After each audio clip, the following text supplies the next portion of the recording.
నాయన మీరే ఈ నీటి చిన్న చిన్న క్లిప్పింగ్లు తిరుగు బైబిల్.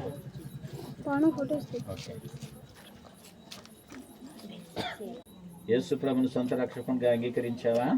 ఈ బాప్తిస్వం తీసుకున్న తర్వాత క్రమము తప్పకుండా ఆదివారం రాంబాబు, దేవుని యొక్క మహాకృపను బట్టి, దేవుడు నాకు ఇచ్చిన అధికారాన్ని బట్టి,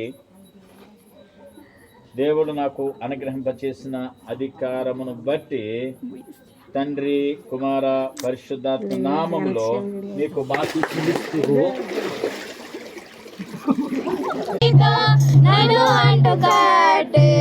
ఏమైనా అవకాశం ఉందా? వాళ్ళని నువ్వు ఆలోచన చేసావు. పరిశుద్ధాత్మ నామములో సంధ్యారాణి అని నామకరణ చేస్తూ బిడ్డ ఈ కుమార్తెను